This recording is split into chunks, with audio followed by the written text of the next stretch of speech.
ক্ষমতার অপব্যবহার করার কারণে যখন সীমানার ওভারটেক করে ফেলেছে, আল্লাহর ক্ষমতা আল্লাহ দেখিয়েছেন আর বুঝিয়ে দিয়েছেন, তাবারাকাল্লাযী বিয়াদিহিল মুলক ওয়া হুয়া আলা কুল্লি শাইইন কাদির, আল্লাহু আকবার। পরে ছাত্ররা কোনো এক পর্যায়ে এসে বলে, না তোমাদেরকে আর কোটা দিয়ে হবে না, এখন দাবি একটাই, যেহেতু হাজার হাজার প্রাণ আপনি হত্যা করেছেন, রক্তের উপরে দাঁড়িয়ে আর কোনো সংলাপ হতে পারে না, আপনাকে পদত্যাগ করতে হবে। 2013 সালে কোরআনের এতিম ছাত্রদেরকে গরম পানি ঢেলে গুলি করে হত্যা করে বুড়িগঙ্গা নদীতে ভাসিয়েছিল ওই স্বৈরাচার। আয়না ঘরে কত মানুষকে এখনো গুম করেছে, হত্যা করেছে, এখনো হুদিস দেয়নি। এইবার এই 24-এর স্বাধীনতাকামী ছাত্রছাত্রীদের লাস্ট দাবি, আপনাকে পদত্যাগ করতে হবে। আল্লাহ আসমান থেকে বুঝাই দিচ্ছেন, ও ইমানদার মুক্তিযোদ্ধারা, এর পদত্যাগে কাজ হবে না, ও যা অন্যায় করেছে আমি আল্লাহ আরশ থেকে বাজেট দিয়েছি, ওকে দেশ ত্যাগ করতে হবে। যে 15.5টা বছর রাষ্ট্র চালালো, সামান্য 2 মিনিটের ভাষণও দিতে দিল না, বলে যে 40 মিনিট টাইম বেঁধে দেওয়া হলো, আগে দেশ থেকে পলান, না হলে এ দেশের তৌহিদি জনতা যা খেপেছে আপনাকে আমরা সেনা দিয়ে পুলিশ দিয়ে বাঁচাতে পারবো না। কথা কি ঠিক আছে ভাই? আল্লাহর আইনের বাইরে গেলে দেশ ত্যাগ হতে হয়। এমন ভাবে ওই স্বৈরাচার হাসিনা দেশ ত্যাগ হয়েছে, ওর দেশে আসলেই আইনে আসবে কি বর্ডারে ঢুকলে জাতি গাছের সাথে বাইরে পিটাবে। আর যদি দেশের বাইরে মারা যায়, অন্তত আমরা বিশ্বাস করি যারা আলেমদের বুকের রক্ত ঝরিয়েছে, শত শত হাজার হাজার বিনা অপরাধ মানুষদেরকে হত্যা করেছে, ওই স্বৈরাচার যদি বাইরে মারা যায়, তার লাশটাকে এই বাংলাদেশে ঢুকতে দেওয়া যাবে না। এর জন্য বাতিল এবং স্বৈরাচার পতনের জন্য আমরা যতদিন বেঁচে থাকবো কোরআনকে সাথে নিয়ে ঐক্যবদ্ধ থাকতে হবে। চাপাইয়ের মুসলমান কি রাজি আছেন কোরআনের পক্ষে আন্দোলন করতে? কারা কারা রাজি? দুটি হাত তুলে আল্লাহকে দেখান। আল্লাহ কবুল করো, বলেন আমিন। হাত তুলানো হলো। এইবার কোরআনের পক্ষে আন্দোলনে যারা আসবে তাদের পক্ষে জান দিয়ে, অর্থ দিয়ে দাঁড়াতে হবে। পারবো তো ইনশাআল্লাহ? মনে রাখবেন ভাই, ইসলামী রাষ্ট্র প্রতিষ্ঠার জন্য কাজ আজকের আলোচ্য বিষয়। এই কাজে সফলতা আপনার দরকার নাই, আপনাকে রাষ্ট্র প্রতিষ্ঠা করতেই হবে। আল্লাহ এটা বলেনি, আপনার চেষ্টাটা আল্লাহ দেখবে। কথা কি বোঝাতে পারছি? আউযু বিল্লাহি মিনাশ শাইতানির রাজীম। বিসমিল্লাহির রাহমানির রাহিম। হুয়াল্লাযী আরসালা রাসূলাহু বিল হুদা ওয়া দীনিল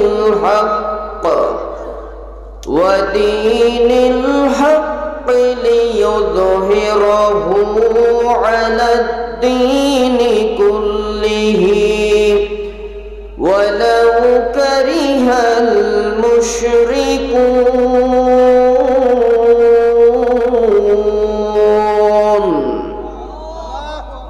বারাকাল্লাহু লানা ওয়া লাকুম ফিল কুরআনিল আযীম ওয়া নাফা'নি ওয়া ইয়্যাকুম বিমা ফীহি মিনাল আয়াতি ওয়ায যিকরিল হাকীম।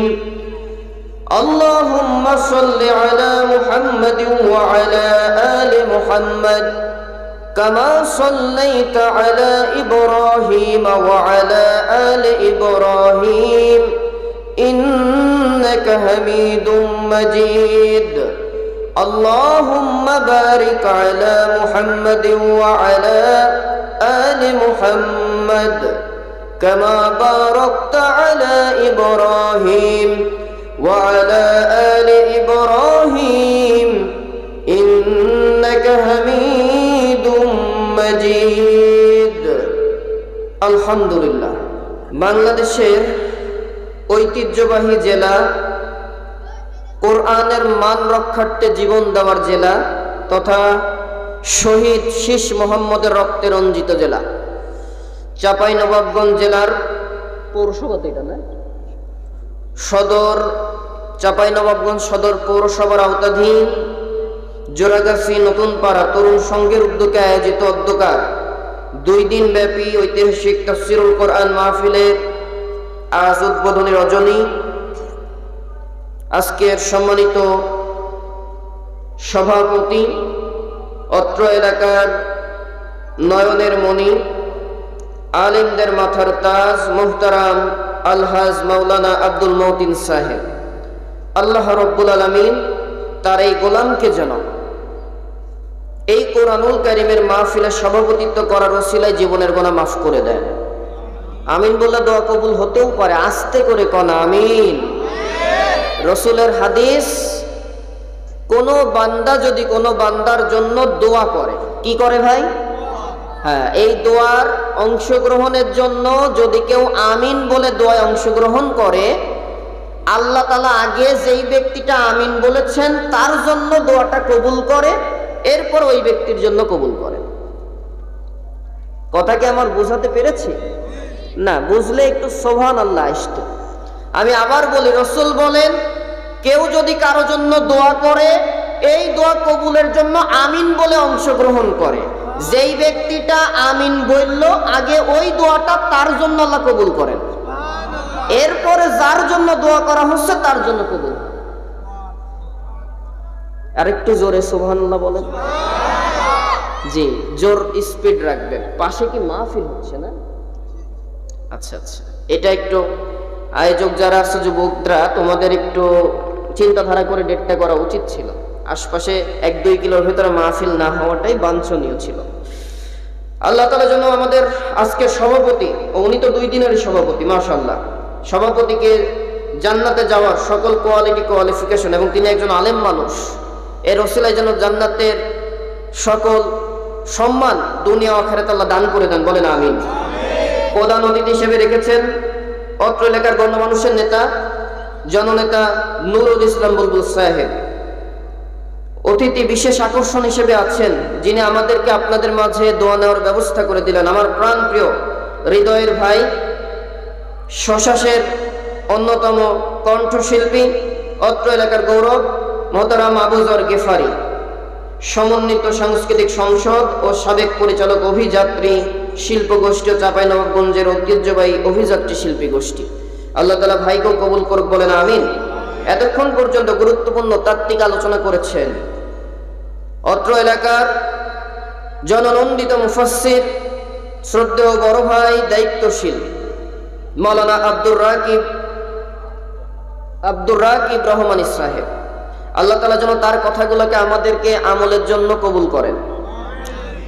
সম্মানিত উপস্থিতি, একদম বর্তমান পরিস্থিতিতে রাতের ক্রান্তি লগ্নে আমি এসে উপস্থিত হয়েছি। রাত বাজে 10:42।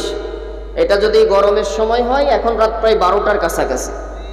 তো একদম শেষ মুহূর্ত, যেই সময় মানুষের মনোযোগ থাকে না, যে আল্লাহ তাআলা আমাদেরকে কোরআনের মাহফিলের আয়োজন করার, এতে টাকা পয়সা দেওয়ার, বুদ্ধি পরামর্শ দেওয়ার, আলোচনা করার জন্য সুদূর কুষ্টিয়া থেকে মুসাফির হালাতে নিয়ে এসেছেন, আলেম ওলামাদেরকে নিয়ে আলোচনা করার, শোনার ব্যবস্থা করে দিলেন। বেজার না খুশি? অল্প না বেশি? যেখানে বসলে রাসূল বলেন মাজালিসুল ইলমি হিয়া রাউদাতুম মিন রিয়াদিল জান্নাহ, কোরআন থেকে যেখানেই কথা বলা হয়, তোমাদের চোখে ছোটখাটো জায়গা লাগলেও আল্লাহ তার রহমতের ফেরেশতার চোখে এটা জান্নাতের বাগান হয়ে যায়। সুবহানাল্লাহ বলেন। আল্লাহ তাআলাকে শুকরিয়া আদায় করে জবান ছেড়ে উচ্চ আওয়াজে পড়ছি আলহামদুলিল্লাহ।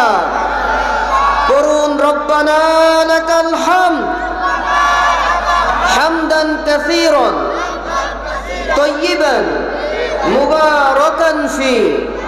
শাহাদাত আঙ্গুলি আরশের দিকে তুলে বলুন আল্লাহু আকবার কাবীরা, সুবহানাল্লাহি, আলহামদুলিল্লাহি, লা ইলাহা ইল্লাল্লাহু, আল্লাহু আকবার, ওয়ালিল্লাহিল হামদ। দুরূদ ও সালাম বর্ষিত হোক বিশ্ব মানবতার মুক্তির দিশারি সাইয়্যিদুল মুরসালিন, খাতামুন নবিয়্যিন, মক্কার মতি, মদিনার জ্যোতি, দুকুলের সাথী, বিশ্বসভার সভাপতি নবী মুহাম্মদুর রাসূলুল্লাহ প্রাণ ভরে প্রত্যেকের জবান দিয়ে আরো একটিবার আওয়াজ উঠুক সাল্লাল্লাহু আলাইহি ওয়াসাল্লাম। রূহের প্রশান্তি কামনা করছি।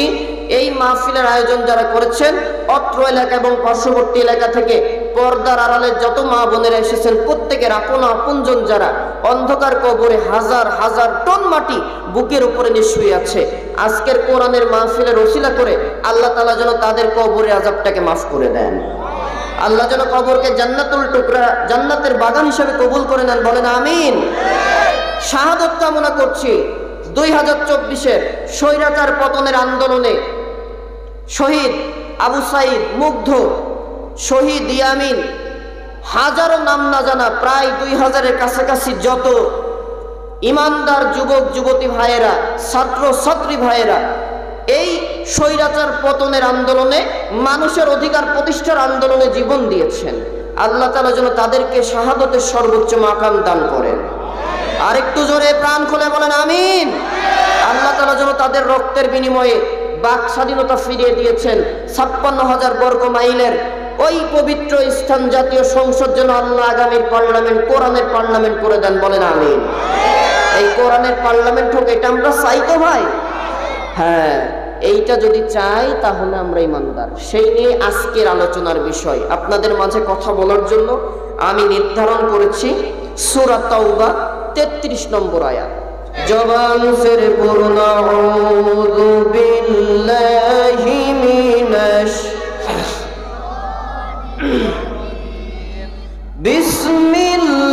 বিসমিল্লাহির রাহমানির রহিম। হুয়াল্লাযী আরসালা রাসূলাহু বিল হুদা ওয়া দীনিল হক লিইয়ুযহিরাহু আলাদ দীনি কুল্লিহি ওয়ালাউ কারিহাল মুশরিকুন।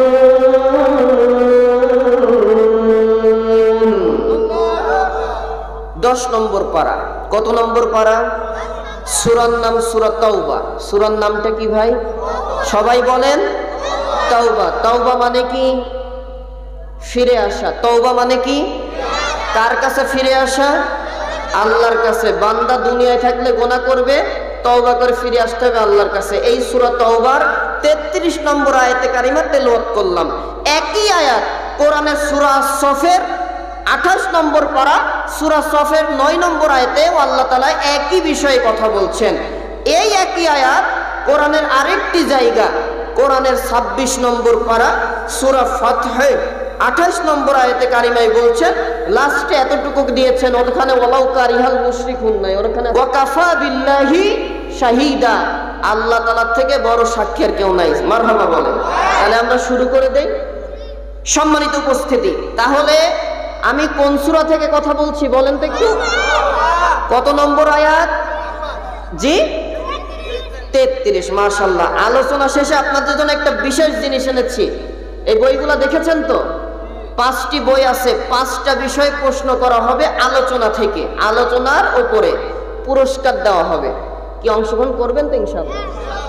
তাহলে মনোযোগ দিয়ে আলোচনা শোনা দরকার নাই? আছে আছে। হ্যাঁ, চাপায়ের রুটি, কালাই রুটি না, তারপরে আদি চমচম, আরো কত জিনিস। সব থেকে বেশি আমার কাছে ভালো লাগে চাপায়ের মানুষ ইসলামের জন্য সোচ্চার মানুষ। 15.5 বছর পার হয়েছে, 16.5 বছর তত্ত্বাবধায়ক দিয়ে 2 বছর, মোট 17.5 বছর। কোরআনের সারা দেশে যে পরিস্থিতি, চাপায়ের মানুষ এর ভেতরেও কোরআনের মাহফিল বন্ধ করেনি, কোরআনের জন্য জীবন দেওয়া বন্ধ করেনি। আলহামদুলিল্লাহ বলেন। আর সব থেকে বড় জিনিস মনে পড়ে যায় চাপাইতে আসলেই, কোরআনের জন্য জীবন দিয়েছেন 1985 সালের শহীদ শীষ মোহাম্মদ ভাই। তার কথা তো জানেন আপনারা। ভারতের হাইকোর্টে 1985 সালে যখন কোরআনকে বাজেয়াপ্ত, ফুল কোরআন নিষিদ্ধ করার রিট করা হলো, সারা ভারতীয় উপমহাদেশ, বাংলাদেশ সহ সারা বিশ্ব এর প্রতিবাদে ফেটে পড়ল। এই প্রতিবাদের ঝড় চাপায়ে শুরু হলো। সম্ভবত 11ই মে কোরআন দিবস বলা হয়। এই দিন ভাইয়ের শহীদ হন। এই 11ই মের আগে আন্দোলন করা হয়, শহীদ শীষ মোহাম্মদ গুলিবিদ্ধ হয় পুলিশের গুলিতে। সম্মানিত উপস্থিতি, শীষ মোহাম্মদ প্রমাণ করে দিয়েছে যে চাপায়ের মানুষ আমরা জীবন দেব, কোরআনের মান এক চুল কমতে দেব না। এর ইতিহাস চাপায়ের মানুষকে মানতে হবে। কিয়ামত পর্যন্ত যারাই থাকবো, কোরআন আমাদের পক্ষে, কোরআনকে সংসদ ভবনে নেওয়ার জন্য রাজনীতি, পৌরনীতি, অর্থনীতিতে কোরআনের আইন থাকবে। এর জন্য দরকার হলে পকেটের টাকা দরকার হলে দিব, রাজি আছি তো ইনশাল্লাহ।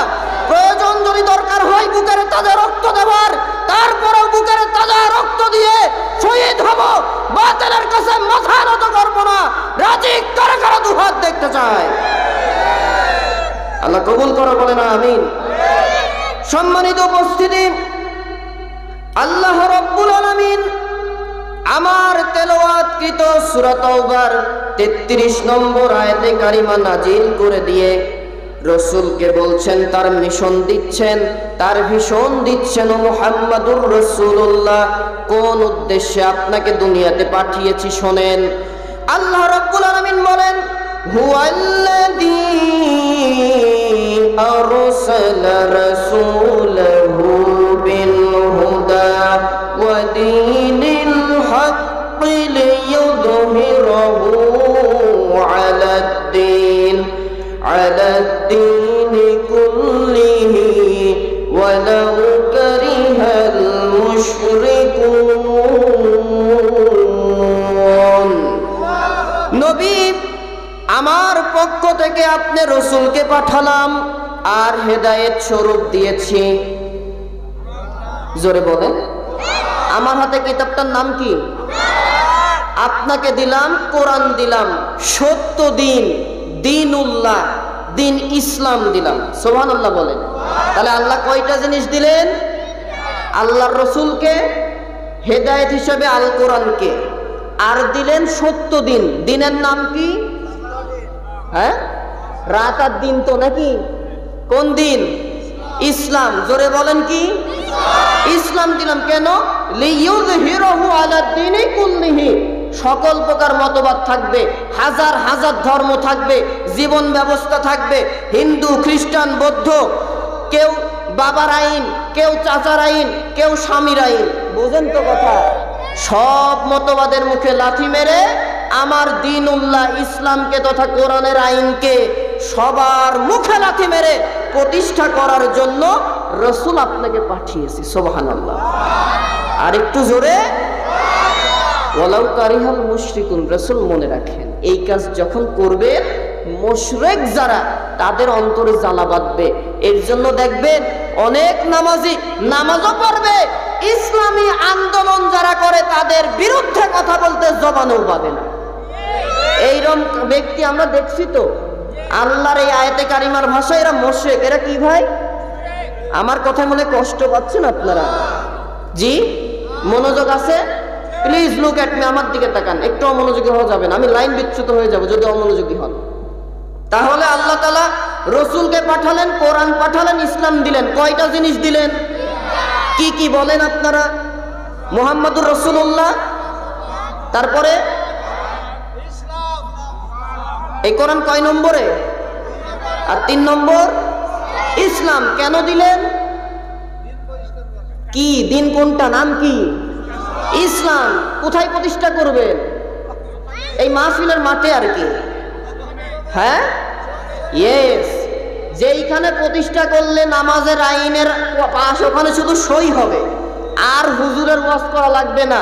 জোহরের আজান হলে ওযু ছাড়া মসজিদে ঢুকবে, ওযু ছাড়া মসজিদে ঢুকবে। কথা কি ঠিক আছে ভাই? আপনি তো হাসলেন ভাই, আমি আপনাদের বুঝাই। আজকে আমরা স্বাধীনতা 53 বছরে আলেম ওলামা আকিমুস সালার ওয়াজ মসজিদে বহুত করেছে। ওলামায়ে দ্বীনরা মসজিদে বলে, মাদ্রাসায় শিখায়। অনেক হুজুরও আছে আমাদের মতো মসজিদে ঢুকতেই চায় না। আছে তো ভাই? আর মুসল্লি যারা আছে, ইল্লা মাশাআল্লাহ ভাই, সারাদিন মাঠে কাজ করে শরীর আর চলে না, মসজিদে যাব বলে তো ভাই। এই আইনটা যদি ওই সংসদ ভবনে পাশ হয়ে যায়, 5 ওয়াক্ত নামাজের আজান হবে, সকল মুসল্লিরা মসজিদে ঢুকে জামাতে শামিল হবে।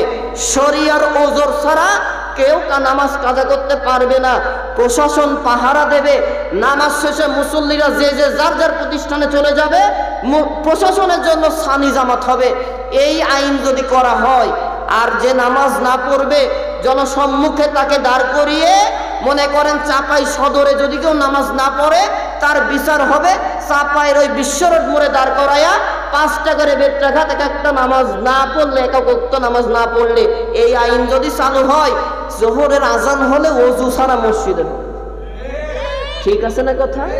তাহলে এই আইন প্রতিষ্ঠা করার জন্য আল্লাহর রাসূলকে আল্লাহ পাঠিয়েছেন। এজন্য আমি আমার আলোচনায় বলে থাকি যে আজকে আমরা বাংলাদেশের মুসলমান বলি যে, ও ভাই আপনারা নামাজ, রাজনীতি, কোরআনের ভেতরে রাজনীতি ঢুকান কেন? অনেকে বলে না ভাই, হয়তো এখানেও এরকম হতে পারে। আলোচনা করে চলে যাওয়ার পরে সকালে বাজারে শয়তানের আড্ডাখানায় বলবে, হুজুররা রাজনীতি ছাড়া কিচ্ছু বোঝে না। এটাও ঠিক। তাহলে এই কথা যারা বলবে, আলোচনা শুনে বলবেন তাদের ঈমান আছে না নাই। কারণ আল্লাহর রাসূলকে যদি রাষ্ট্রপতি বানানো না লাগতো, মুহাম্মদুর রাসূলুল্লাহকে দুনিয়ায় পাঠানো দরকার হইতো না। আল্লাহর রাসূলকে দিয়ে যদি দেশ পরিচালনা করা না লাগতো, কোরআন দেওয়া লাগতো না, রাসূলকে দেওয়া লাগতো না। ওই নামাজের আইন আল্লাহ আগের থেকেই বলে দিত, কোনো নবী রাসূল লাগতো না। কথা কি বুঝতে পেরেছেন ভাই? সম্মানিত উপস্থিতি, এইবার আসেন আমরা যেই বিষয়ে কথা বলার জন্য এসেছি, সূরা তাওবার 33 নম্বর আয়াত। শানে নজুলের দিকে একটু তাকালে পাওয়া যায়, মুহাম্মদ ইবনে ইউসুফ ওরফে আবু হায়ান তাফসিরে বাহারে মুহিতে বর্ণনা করেন, আলোচ্য আয়াতটা এমন একটা পরিস্থিতিতে আল্লাহ তাআলা নাজিল করেছেন, যেই পরিস্থিতি ছিল আরবের জন্য দুর্বিষহ পরিস্থিতি। আরবদের অর্থনৈতিক অবস্থা দুর্বল হয়ে গেছিল। এমত অবস্থায় আরবেরা 2টা দেশের সাথে 2টা বছরের 2টা সময় শীতকাল আর গ্রীষ্মকালে, 2 সময় তারা ব্যবসা করার জন্য 2 দিকে যেত। শীতকালে তারা যেত ইয়ামেনের পথে। শীতকালে কোন পথে যেত? আর গরমকালে যেত সিরিয়া ও ইরাকের পথে। মুসলমানদের এই সূরা তাওবা 33 নম্বর আয়াতে কারিমা নাজিলের শানে নজুল, আরববাসীরা যখন দুর্বিষহ অবস্থা, তখন তারা 2টা বছরের 2টা সময় ভাগ করে নিল, শীতকাল আর গরমকাল। শীতকালে কোন দেশে সফর করত? আর গরমকালে সিরিয়া ও ইরাক, সিরিয়া ও ইরাকের দিকে। এই মুসলমানদের আদান প্রদান, ব্যবসা চালু হওয়ার খাতিরে মুসলমানদের আদর্শ কৃষ্টি কালচার দেখে সিরিয়ার বেধর্মীরা, ইরাকের বেধর্মীরা মুসলমান হওয়া শুরু করলো। সুবহানাল্লাহ, পকেটে থাক, কাল ফজরের নামাজ পড়ে কালাই রুটি খাওয়ার পর বললেন, আর একটু জোরে। এইবার সমস্যা হলো, আমরা এখনো দেখি ইরাকের মুসলমানদের সাথে তামাম বিশ্বের মুসলিমদের একটা সমস্যা হয় না ভাই? ওই সময়ে সিরিয়া আর ইরাকের যে মুসলমানরা হলো, এই মুসলমানদের সাথে আরবের কুরাইশ মুসলমানদের লেনদেন, একটা সম্পর্ক হওয়ার খাতিরে একটা সমস্যা দেখা দিল। এই সমস্যা দেখা দেওয়ার কারণে তাদের ব্যবসার একটু দূরত্ব সৃষ্টি হলো। কারণ তাদের একটা কৃষ্টি কালচার, আরবদের কৃষ্টি কালচার আলাদা। সাহাবায়ে একরাম রাসূলের কাছে এসে বললেন, ইয়া রাসূলুল্লাহ, তাদের এই আদর্শ, আমাদের এই কাজগুলা করলে সুবিধা হয়। এরকম প্রস্তাবনা দিতেই আল্লাহ তাআলা বরদাস্ত করলেন না। আল্লাহর বিধান কোরআনে যা দিয়েছেন মহান রব্বুল আলামিন, সেটা জানানোর জন্যই সূরা তাওবা 33 নম্বর আয়াতে কারিমা নাজিল করে দিয়ে রাসূলকে বললেন, ও রাসূল, আপনাকে নাজিল করার, আপনাকে প্রেরণ করার উদ্দেশ্য কি মনে রাখেন, আপনার সাহাবীদের জানান, তথা কিয়ামত পর্যন্ত কোরআন থাকবে। কোরআন আছে তো আমাদের কাছে? জি, জোরে বলেন। এই কোরআন থাকবে। কোরআনের অনুসারী যারা হবে তারা যেন আপনাকে দেওয়া মিশন বাস্তবায়ন করে। কোন মিশন? হুয়াল্লাযী আরসালা রাসূলাহু বিল হুদা ওয়া দীনিল হক লিইয়ুযহিরাহু আলাদ দীনি কুল্লিহি ওয়ালাউ কারিহাল মুশরিকুন। নবী, ইরাক আর সিরিয়ার মুসলমানরা ইসলাম গ্রহণ করে নিজের সংস্কৃতিকে বাধা দেয়, কাফেররা বিতর্ক করে, কাফেররা আজীবন থাকবে। আপনার সময় আবু জাহেল ছিল, ওই সময়ে স্বৈরাচার হাসিনা আসবে। কথা ঠিক আছে তো মুসলমান? ও নবী, আপনাকে আর আবু জাহেল কি নির্যাতন করে, ওই সময়ের আবু জাহেলের উত্তরসূরি স্বৈরাচার হাসিনা ও তার গোষ্ঠীরা আয়না ঘর বানাবে কোরআনের কথা বললে। বিশ্ব নন্দিত ইসলামী আন্দোলনের নেতারা শহীদ মতিউর রহমান নিজামী, মীর কাসেম আলী, আলী হাসান মুজাহিদ, কাদের মোল্লা, শহীদ আল্লামা সাইদিকে ফাঁসির কাস্টে ঝুলাতে হসপিটালে নিয়ে বিষ প্রয়োগ করে হত্যা করতে তারা দ্বিধাবোধ করবে না। ওই জামানার আবু জাহেলেরা সরাসরি বাধা দিত, আর আপনার কিয়ামতের ওই সময়ের আবু জাহেলরা সরাসরিও দেবে না, সরাসরি জানা দেবে, পেছন থেকে মুসলিম লেবাসে মুনাফিক হয়ে বাধা দেবে বেশি। হতাশার দরকার নাই, মিশন একটাই মনে রাখবেন, মুসলমানের কাজ মিশন একটা। জোরে বলেন কয়টা? আপনার আদর্শ দিয়ে কোরআনের থেকে ফাইসালা নিয়ে ইসলাম ধর্মের ভেতরে থেকে ইসলামী আইনকে নিজের জীবন, সমাজ জীবন, পরিবার জীবন, রাষ্ট্র জীবনে প্রতিষ্ঠা করার কাজ করে যাওয়া লাগবে। আমি কি কথা বোঝাতে পারলাম? এই শানে নজুল হলো এটাই। এইবার আসেন, আল্লাহ রসুল তিনটা জিনিস দিয়েছেন, কি কি একবার বলেন তো? মুহাম্মাদুর, তারপরে আর ইসলাম। সম্মানিত উপস্থিতি, আল্লাহ রাব্বুল আলামিন ইসলামকে প্রতিষ্ঠার জন্য প্রথমেই বলেছেন হুয়াল্লাযী আরসালা রাসূলাহু বিল হুদা। ও নবী, আপনাকে দিলাম, আপনাকে এমন ভাবে আমি আল্লাহ তাআলা দিয়েছি, তামাম বিশ্ববাসীকে জানিয়ে দেন আপনার এই ইসলাম প্রতিষ্ঠার মিশন বাস্তবায়ন করা এবং আপনাকে আদর্শবান নেতা বানানোর জন্য কোরআনে একাধিক জায়গায় আমি বর্ণনা করেছি। সুবহানাল্লাহ। আমরা কেন রসুলকে আদর্শ মেনে চলবো? আল্লাহর রসুলের বিষয়ে একটু কথা শুনি আমরা। হুয়াল্লাযী আরসালা রাসূলাহু বিল হুদা। আল্লাহর রসুলকে কেন আল্লাহ তাআলা দিলেন? কেমন রসুল আমরা পেলাম? আল্লাহ তাআলা যার বিষয়ে কোরআনুল কারিমে বলেন, সূরা আহজাবের 21 নম্বর আয়াতে কারিমায় আল্লাহ তাআলা বলেন, লাকাদ কানা লাকুম ফি রাসূলিল্লাহি উসওয়াতুন হাসানা লিমান কানা ইয়ারজুল্লাহা ওয়াল ইয়াউমাল আখির ওয়া যাকারাল্লাহা কাসীরা। আল্লাহু আকবার। আপনাকে আমি, আল্লাহ তাআলা বলছেন, তোমাদের জন্য জীবন আদর্শ হিসেবে মুহাম্মদুর রাসূলুল্লাহকে পাঠিয়েছি। সুবহানাল্লাহ বলেন। রাসূল তাদের কাছে আদর্শ যারা আল্লাহ তাআলাকে লিমান কানা ইয়ারজুল্লাহ, আল্লাহর শেষ দিনে এবং আল্লাহর প্রতি বিশ্বাস রাখে, ওয়াল ইয়াউমাল আখির, আল্লাহর প্রতি এবং পরকালের প্রতি বিশ্বাস রাখে, ওয়া যাকারাল্লাহা কাসীরা, সর্বোপরি সর্বাবস্থায় আল্লাহ জিকির করে। এই শ্রেণীর মানুষদের জন্য নবী আপনাকে আদর্শ নেতা বানাই দিলাম। সুবহানাল্লাহ বলেন। সম্মানিত উপস্থিতি, রাসূলের বিষয়ে মহান রব্বুল আলামিন আরো বলেন, ওয়ামা আরসালনাকা ইল্লা রাহমাতাল লিল আলামিন। হাবিব, আমি আল্লাহ রব্বুল আলামিন আপনি রাসূলকে তামাম পৃথিবীর জন্য রহমত স্বরূপ পাঠিয়েছি। সুবহানাল্লাহ বলেন। আমার মনে হয় মনোযোগ নাই কথায় আপনাদের আছে। আমার কষ্ট হচ্ছে, আপনাদের দৃষ্টি এদিকে ওদিকে হচ্ছে, আর পেছনে আর কেউ কোনো কিছু দেওয়ার দরকার নেই। আমার যেটা লাগবে আমি বলবো, একটু অমনোযোগী হলে আমার জন্য কষ্ট হবে। সম্মানিত উপস্থিতি, আল্লাহ তাআলা বলেন, ওমা আরসালনাকা ইল্লা রাহমাতাল লিল আলামিন। এই আয়াতে কারিমার তাফসিরে ব্যাখ্যায় এসেছি, মূল উদ্দেশ্যটা আপনাদের কাছে পৌঁছানোর জন্য। প্রায় 160 কিলো দূর থেকে আসছি। আপনারা যদি একটু সহযোগিতা করে না শোনেন, ভাই, আমি গতানুগতিক বক্তাদের মতো না। আসতে হবে, দাওয়াত নিতে হবে, 2-2.5 ঘন্টা আলোচনা করে মোটা অঙ্কের হাত দিয়ে নিয়ে চলে যেতে হবে তা না। আমার প্রত্যেকটা মাহফিল আমার নিজের জন্য আল্লাহ হেদায়েত দেয়। যাদের নিয়ে কথা বলছি, পর্দার আড়াল মা বোনেরা আছে তো? জি আলহামদুলিল্লাহ, যারা এসেছেন তাদেরকে মোবারকবাদ। প্রত্যেকের জন্য আমল করা তথা আজকের মাহফিল একটা ক্লাস।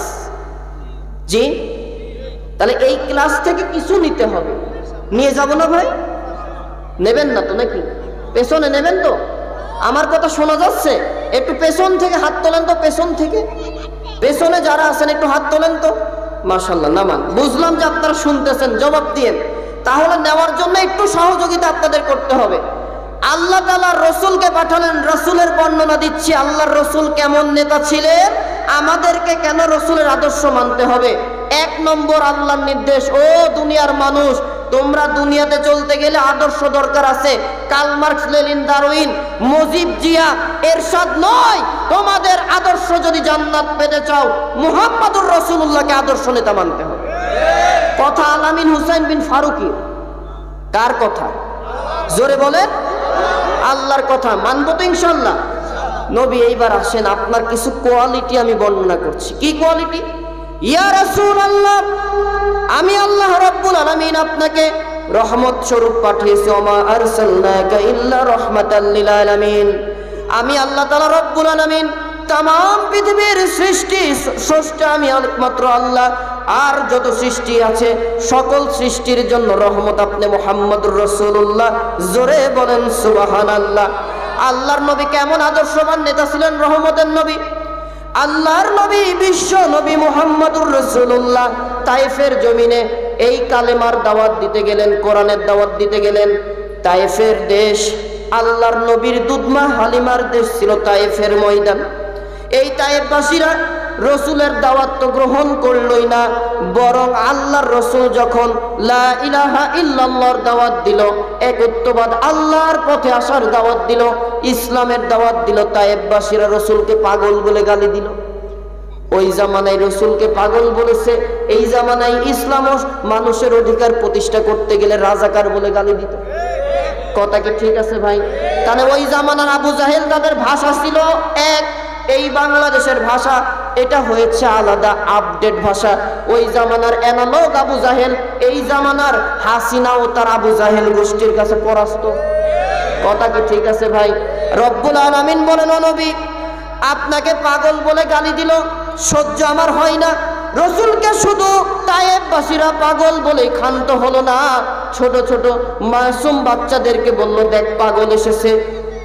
আমাদের সমাজে যদি কোনো পাগল আসে দেখবেন ছোট ছোট বাচ্চারা তাকে লাঠি হাতে তারাই না ভাই? রসুলকে যেই বলেছে পাগল, ছোট ছোট বাচ্চারা খোয়া মারা, ঢিল মারা শুরু করেছে।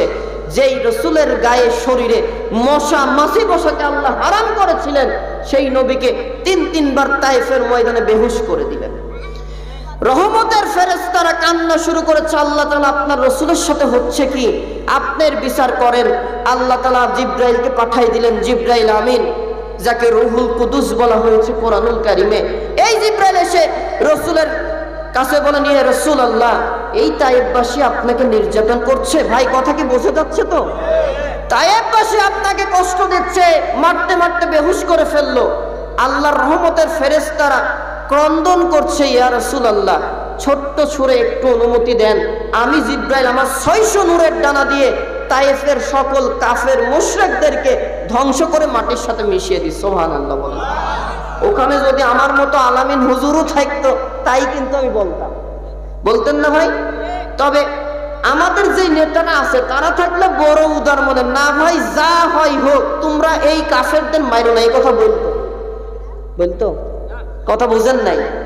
আল্লাহর রসুলকে জিব্রাইল যে অফার দিল, আমাদের মতো মানুষ সেটা যদি প্রধানমন্ত্রী হয় তাকেও যদি অফার দিত, সে কি গ্রহণ করত? অবশ্যই করত। বলতো যে দাও, তোমরা আগে মারো তারপরে কথা বলো। আল্লাহর রসুল 3বার বেহুশ, ছোট্ট ছোট্ট সুরে বলে, ভাই জিব্রাইল, এই তায়েফের কাফেরদেরকে যদি তুমি মেরে দাও, আমি একত্ববাদ আল্লাহর দ্বীনের দাওয়াত কার কাছে এসে পৌঁছাবো? সুবহানাল্লাহ। আর একটু জোরে সুবহানাল্লাহ। এজন্যই রাসূল ওমা আরসালনাকা ইল্লা রাহমাতাল লিল। এরপরে আল্লাহ তাআলা বলেন, ও নবী, আপনাকে আমি আদর্শবান নেতা করেছি, আপনার কিছু কোয়ালিটি থাকা দরকার। 1 নম্বর, আপনি রহমাতাল লিল আলামিন, রহমতের নবী, রহমতের নেতা। এই কোরআনের নেতা যারা আসে তারা সারা রাত জাগবে, যতদিন দায়িত্বে থাকবে ততদিন জনগণের সেবা দেওয়ার জন্য প্রস্তুত থাকে। স্বৈরাচার হাসিনাও যখন ছিল বন্যার্তদের মাঝে, এই কোরআনের আন্দোলনের কর্মী যারা ছিল কাঁধে করে বন্যার ত্রাণ নিয়ে গেছে। এই স্বৈরাচারের পতনের পরেও তারা কিন্তু বন্যার্তদের কাছে দাঁড়ে দাঁড়ে গিয়ে ঘুরেছে। কথা কন ঠিক কিনা? অতএব রসুলের আদর্শ যা ছিল, দুনিয়াতে আমাদের কাদের ভেতরে এই আদর্শ আছে, সেই আদর্শের পক্ষে আমাদের থাকা লাগবে। সম্মানিত উপস্থিতি, এইবার নেতার চরিত্র কেমন হবে? ও নবী, আপনার চরিত্রের গ্যারান্টি দেওয়ার জন্য দুনিয়ার কোনো ব্যক্তি এবং নবী রাসূলকে দিলাম না, আমি আল্লাহ তাআলা নিজেই আপনার চরিত্রের বর্ণনা করলাম।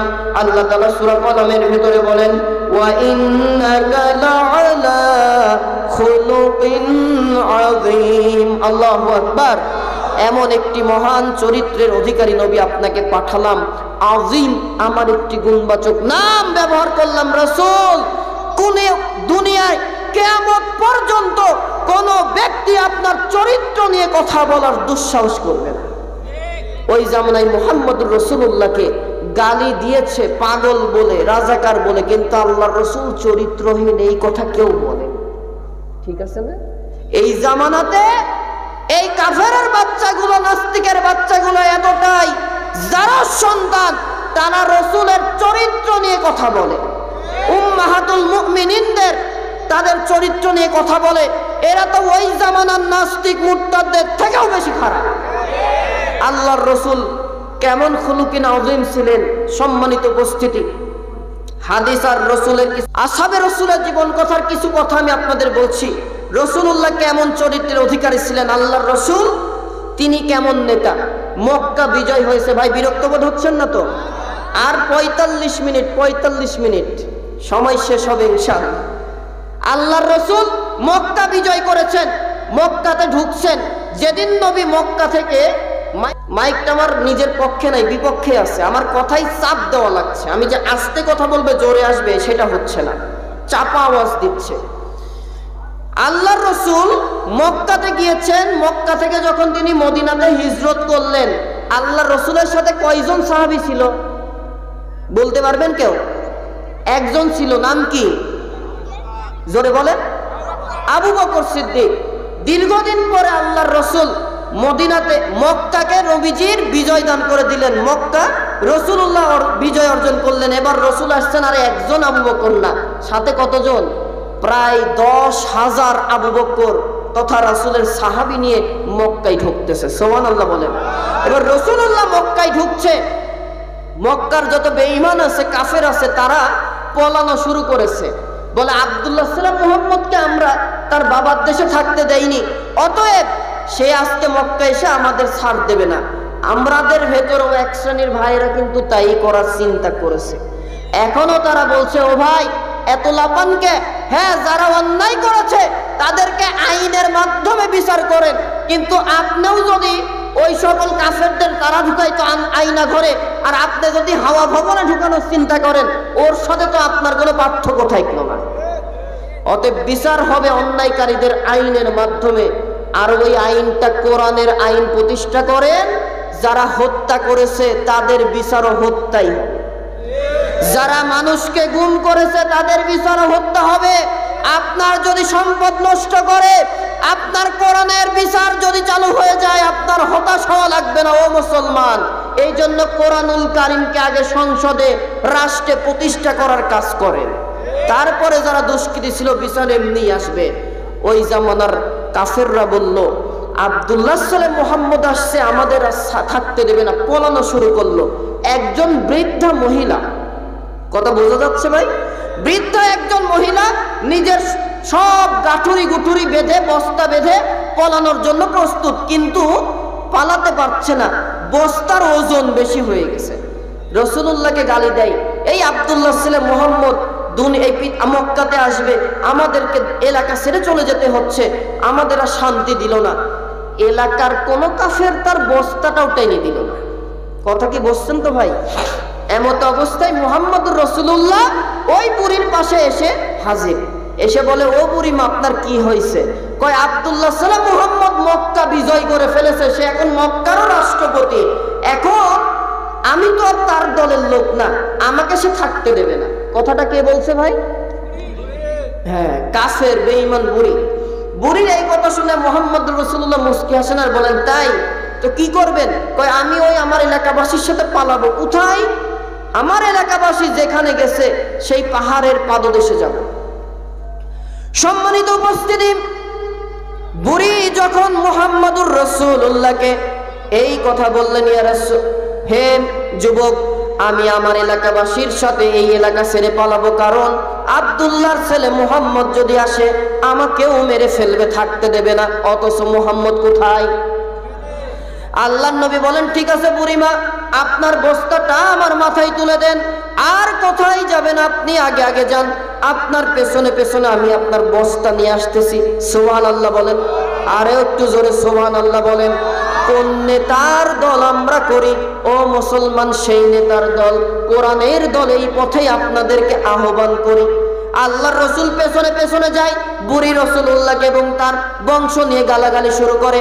আল্লাহর রসুল মুস্কি মুস্কি হাসে। কিছু মুহূর্তের ভেতরেই ওই বুড়ি পাহাড়ের পাদদেশে চলে গেল।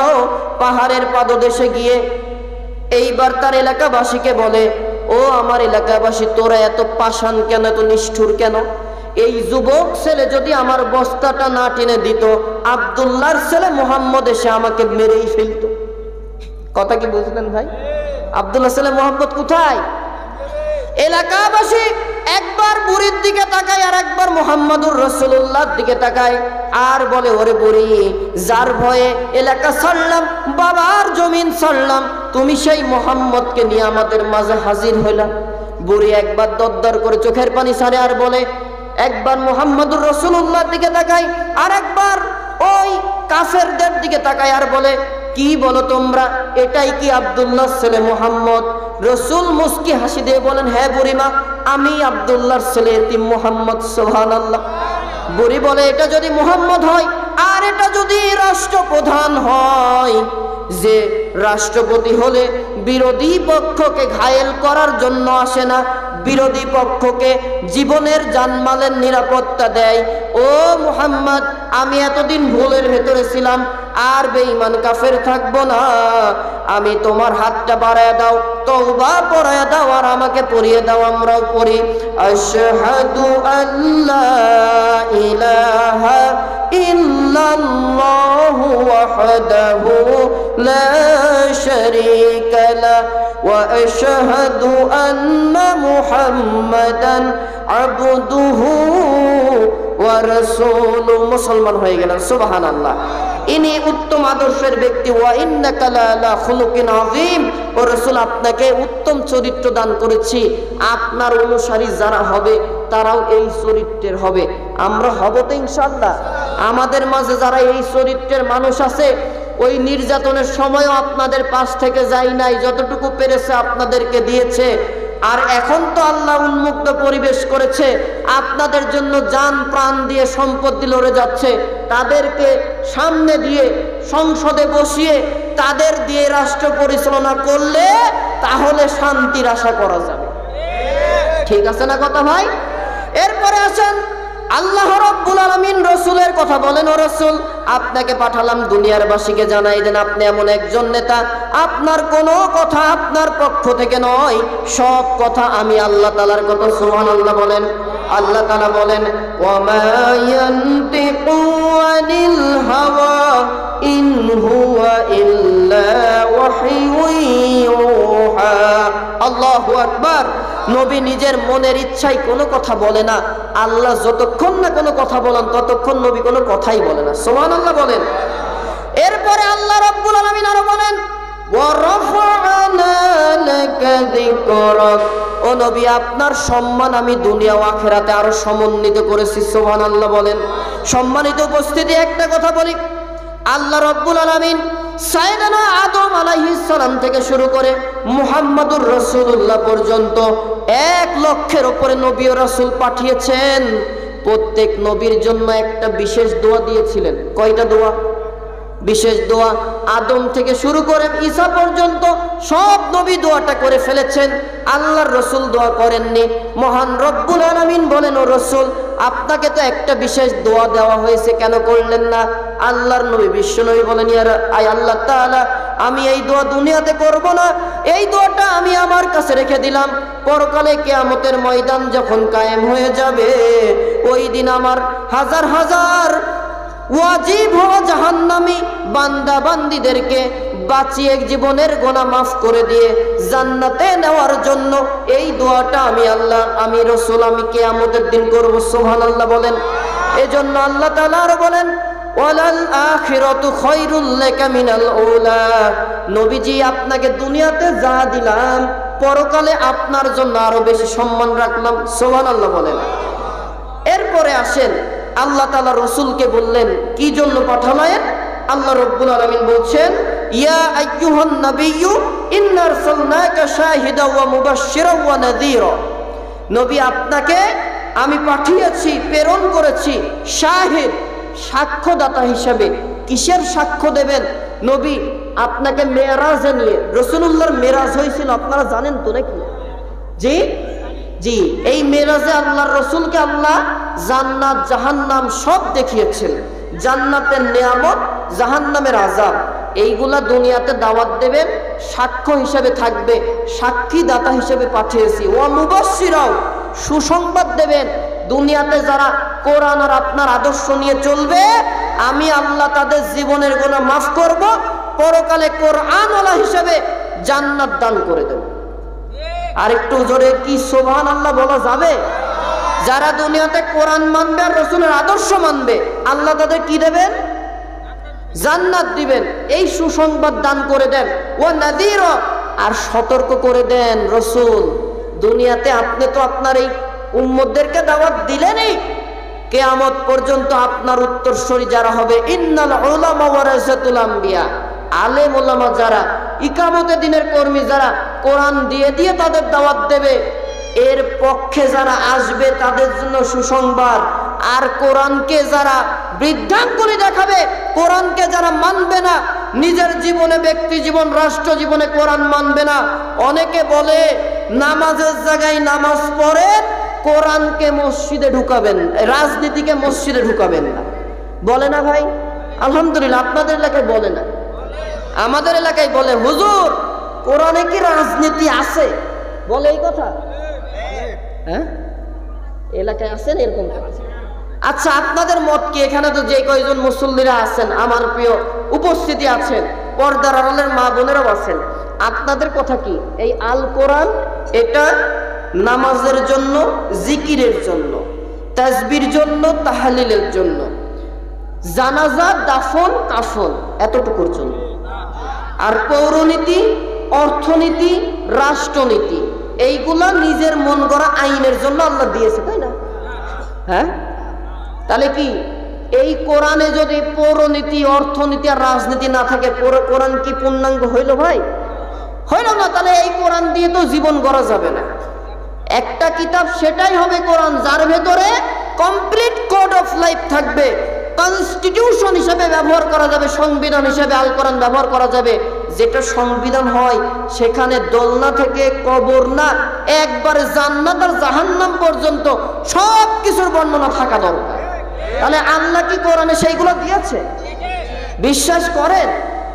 জি, যারা আছেন বসে বিশ্বাস করেন তো কোরআনে জান্নাত জাহান্নামের কথা আছে তো? তাহলে যারা বলে কোরআন এর মাহফিল আর রাজনীতিটা আলাদা, আমি বলবো তাদের ইমানে ভেজাল আছে, তওবা করে ইমান নতুন করে। মুহাম্মদুর রাসূলুল্লাহ রাষ্ট্রপতি হয়েছেন, এই রাষ্ট্রপতি হতে গিয়ে যেই রাসূলের গায়ে মশা মাছি বসা হারাম ছিল, সেই নবীকে তিনবার তায়েফে বেহুশ হতে হয়েছে। উহুদের ময়দানে লোহার টুপি, হেলমেট ভেঙে মাথার ভেতরে ঢুকে আহত, বেহুশ হতে হয়েছে। আল্লাহ তাআলা রাষ্ট্রপতি রাসূলকে করেছেন, কোরআন দিয়ে রাষ্ট্র চালিয়েছেন। এখনকার ইমানদার দাড়ি পাকা মুসল্লি কয় রাজনীতি আর কোরআন এক না, ওর ইমান মুনাফিকি মার্কা ইমান। ওই ইমান দিয়ে জান্নাত পাওয়া যাবে না। জান্নাত পেতে গেলে তওবা করেন। আল্লাযীনা ইম্মাক্কান্নাহুম ফিল আরদি আকামুস সালাহ ওয়া আতাউজ যাকাত ওয়া আমারু বিল মা'রুফ ওয়া নাহাউ আনিল মুনকার। আল্লাহু আকবার।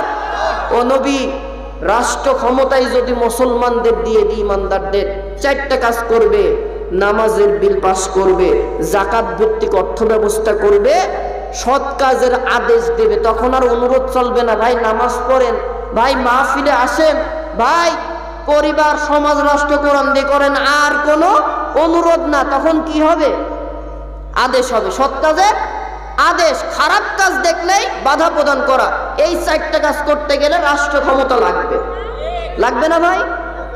কথা বলে না ভাই, লাগবে তো? তাহলে রাষ্ট্র ক্ষমতা, এই রাষ্ট্রের রাজনীতি করার শিক্ষা দিচ্ছেন কে? বিশ্বাস করেন শাহাদত আঙ্গুলি সে আল্লাহকে তুলে জবাবটা জবান ছেড়ে যার যত শক্তি আছে বলেন, রাজনীতি শিক্ষা কে দিলেন? তাহলে আল্লাহ দিয়েছেন রাজনীতির শিক্ষা। আমি যদি রাজনীতি আর ইসলামকে আলাদা করি, আমি মুনাফিক মার্কা মুসলমান। এই ঈমান আর মুসলমান নামাজ দিয়ে হাজারো চেষ্টা করে জান্নাত পাওয়া যাবে না। জান্নাত পেতে গেলে আজকে থেকে হবে কোরআন আছে যেখানে, রাজনীতি শুদ্ধকরণ হবে সেখানে। আমরা আর বাবার রাজনীতি, চাচার রাজনীতি চাই না। আল্লাহ কোরআনে যেই রাজনীতি দিয়েছেন, রাসূলুল্লাহ যা দেখিয়েছেন সেই রাজনীতি দেখবো। রাজি তো ইনশাআল্লাহ? কারা কারা রাজি আছেন দুটি হাত একটু দেখাই দেন। আল্লাহ কবুল করে বলেন আমিন। সম্মানিত উপস্থিতি, রাসূলুল্লাহকে তাহলে আল্লাহ তাআলা এই জন্যই পাঠালেন, ওয়াদাইয়ান ইলাল্লাহি বিইযনিহি ওয়াসিরাজাম মুনীরা। ও নবী, আপনি তো আলোর স্বরূপ থাকবেন, আপনি যেখানেই যাবেন সেখানেই আলো ছড়াবে। অর্থাৎ ইসলাম নিয়ে আমি আপনার কাছে আসব, যেই দাওয়াত দেব, আপনার যদি বিবেক থাকে, আপনি তো আর নিজের বাপ দাদা পুরাতন ধর্মে পুরাতন বিশ্বাসে থাকবেন না। ইসলাম আর কোরআনে যা শুনলেন বিনা দ্বিধায় মেনে নেবেন। কথা তাই না ভাই? এই জন্য রাসূলকে বলা হয়েছে ওয়াদাইয়ান ইলাল্লাহি বিইযনিহি ওয়াসিরাজাম মুনীরা। আপনাকে প্রদীপ স্বরূপ পাঠালাম। একটা মোমবাতির আলো যেমন হাজারটা মোমবাতির আলোকে আলোকিত করে, আপনি কাফেরদের মাঝে মক্কার কুরাইশ যত ধর্মবর্ণের মানুষ ছিল ঈমানের কাছে এনেছেন। কিয়ামত পর্যন্ত আপনার এই উত্তরসূরিরা কোথায় কুষ্টিয়া, কোথায় চাপাই, সারা বিশ্ব ভ্রমণ করবে, কোরআনের দাওয়াত দেবে। এই কোরআনের দাওয়াত নিয়ে যারা যাবে তারা সিরাজাম মুনীরা, আলোর মতো প্রদীপের মতো হবে। যা বলবে ইমানদার বান্দা বান্দি যা শুনবে, ভুলগুলাকে বাদ দিয়ে তওবা করে কোরআনের আইনকে মেনে নেবে, তাহলেই জীবন সফল কাম। আল্লাহর রসুলকে পাঠালেন, সেই রসুলের বর্ণনা দিলাম। দ্বিতীয় দিয়েছেন হেদায়া। হেদায়েত নাম কি? হুয়াল্লাযী আরসালা রাসূলাহু বিল হুদা। এই বিল হুদা বলতে আল্লাহ কোরআন দিয়েছেন। এখানে কোরআনের নাম আল হুদা বলা হয়েছে। কোরআনের একাধিক নাম আছে, আল কোরআন, আল ফুরকান, আল হুদা, আন নূর, আশ শিফা, একাধিক নাম। কোরআনের নাম জিকির। জিকিরও আল কোরআনের। কি কথা ঠিক আছে তো ভাই? আপনারা কি রাগ করতেছেন নাকি?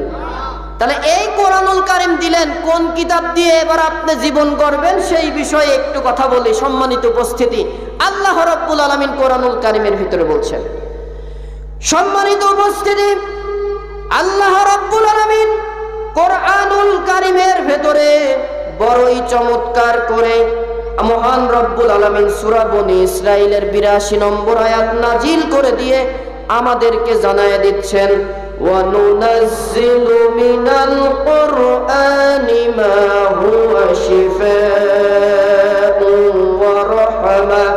ওয়া রাহমাতুল লিল মুমিনিন ওয়া লা ইয়াযীদুয যালিমিনা ইল্লা খাসারা। কোরআন দিয়েছি, নাজিল করেছি, যারা মুমিন কোরআনের কাছে আসবে, কোরআনের কথা শুনবে, তাদের জন্য কোরআন শেফা তথা জান্নাতের পথ দেখাবে অতি সহজে। সুবহানাল্লাহ বলেন। ওয়ালা ইয়াজিদুল যালিমিনা ইল্লা খাসারা। আর যারা কোরআন শুনলে নাক ছিটকাবে, নাক ছিটকানো বোঝেন তো? আর ভালো লাগছে না, একটু গল্প গুজব করলে ভালো লাগতো, গজল গাইলে ভালো লাগতো, বলে না ভাই? হ্যাঁ।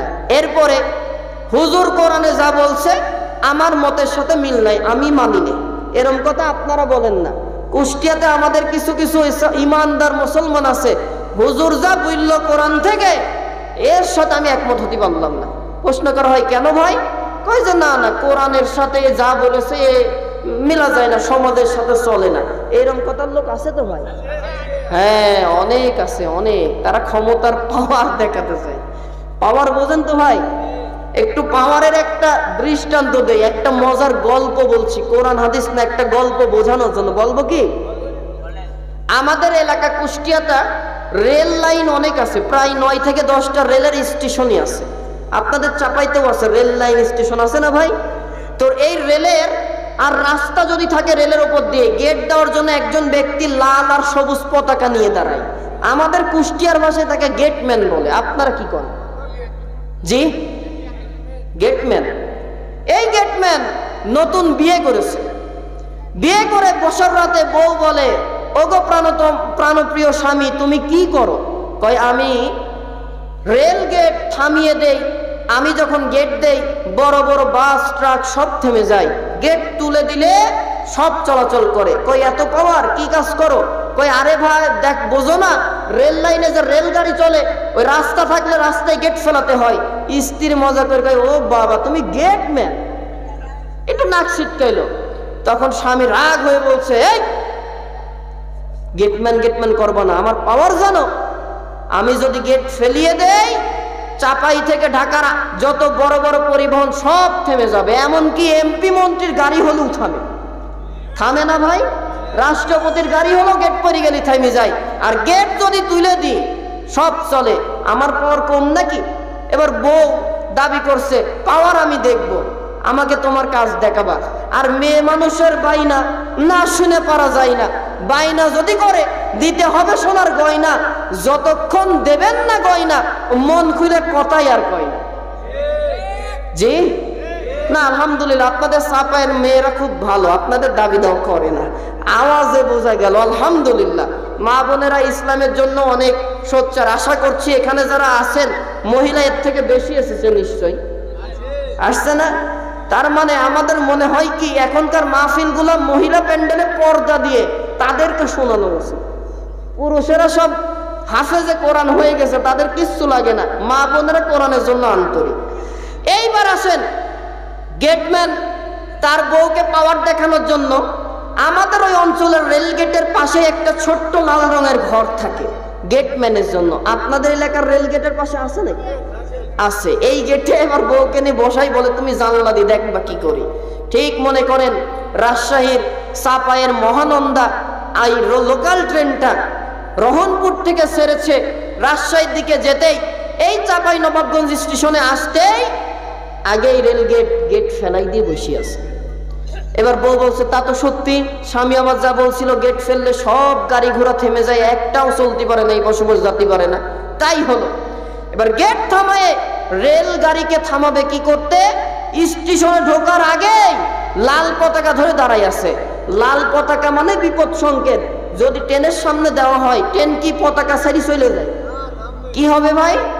থেমে যায়। মহানন্দা এক্সপ্রেস ট্রেন স্টেশনের আগেই থেমে গেল। থেমে গিয়ে এবার ড্রাইভার নেমে এসে বলে, এই গেটম্যান, কি হয়েছে, কি গাড়ি থামালেন কেন? কোনো কি সমস্যা?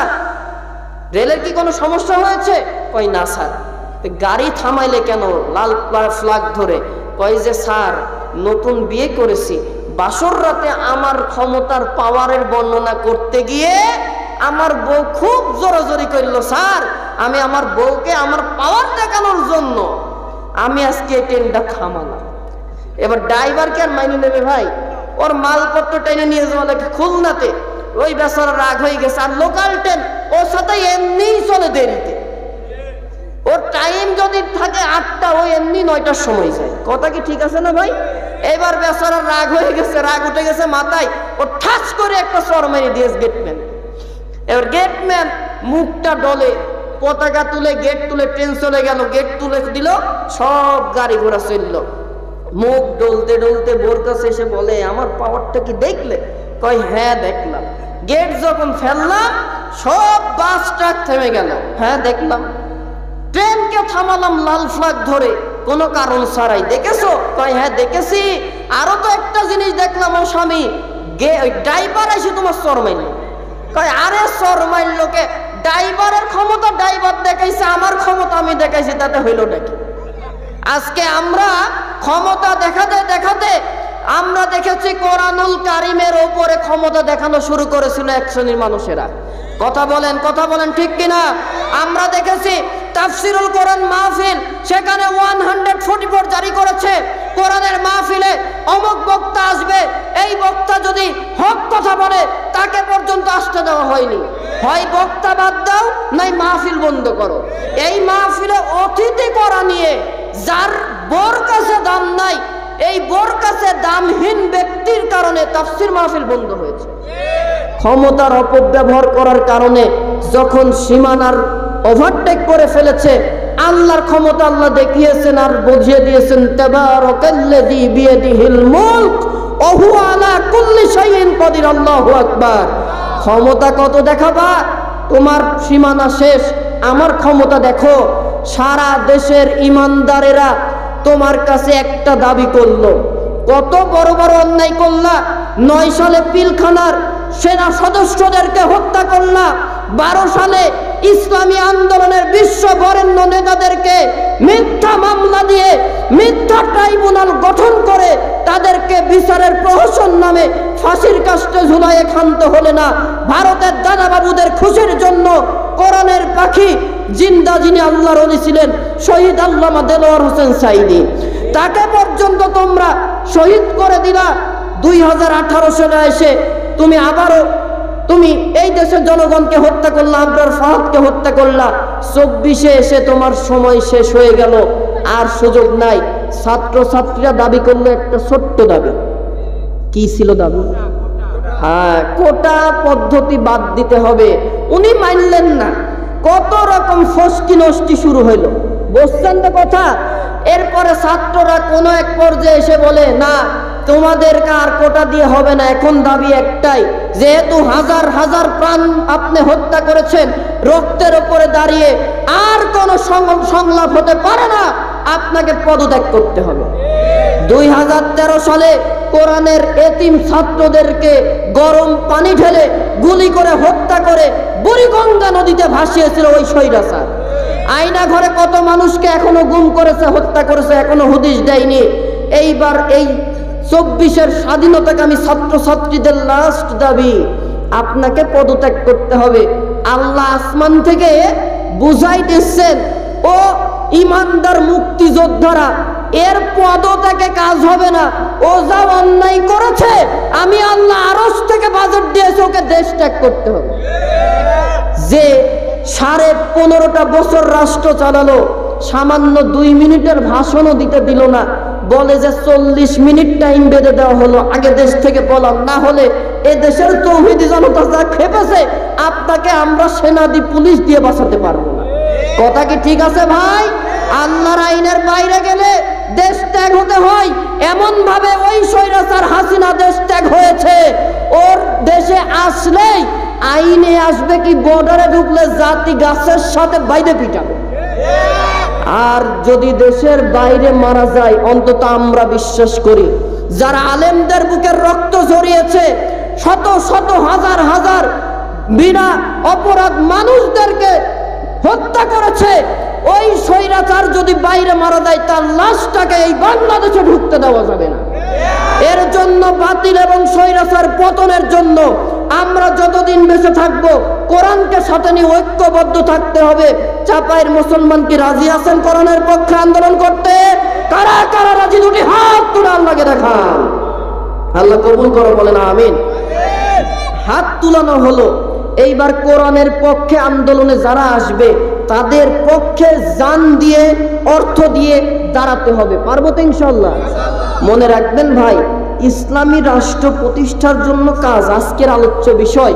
এই কাজের সফলতা আপনার দরকার নাই, আপনাকে রাষ্ট্র প্রতিষ্ঠা করতেই হবে।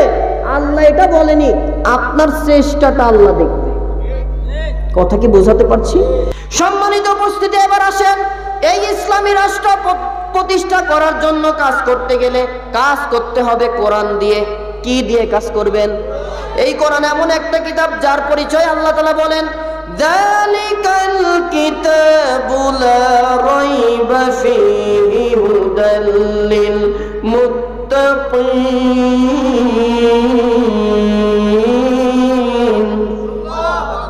এমন একটি কিতাব আমি আল্লাহ তাআলা নাজিল করেছি। যালিকাল কিতাব, এমন একটা কিতাব দিয়েছি, লা রাইবা ফি, ভুল থাকবে কি সন্দেহ পর্যন্ত নাই। সুবহানাল্লাহ। সম্মানিত উপস্থিতি, আল্লাহ তাআলা বলেন যালিকাল কিতাব, এমন একটি কিতাব আমি আল্লাহ দিয়েছি, লা রাইবা ফি, ভুল থাকবে কি সন্দেহ পর্যন্ত নাই, হুদাল লিল মুত্তাকিন, মুত্তাকিদের জন্য এই কিতাব হবে পথ নির্দেশক। সুবহানাল্লাহ বলেন।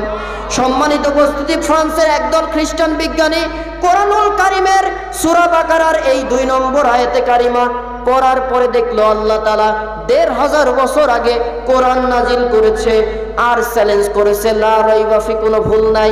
অথচ সেই আল্লাহ রাব্বুল আলামিন সূরা তুরের ভেতরে বললেন ওয়াল বাহরিল মাসজুর, অগ্নি প্রজ্বলিত সমুদ্রের কসম। কোন সমুদ্র ভাই? আপনারা বিরক্ত হচ্ছেন নাকি? ওয়াল বাহরিল মাসজুর, অগ্নি প্রজ্বলিত, যেই সমুদ্রের ভেতরে আগুন জ্বলে। কি জ্বলে ভাই? তার মানে সমুদ্রের পানিতে কি জ্বলে?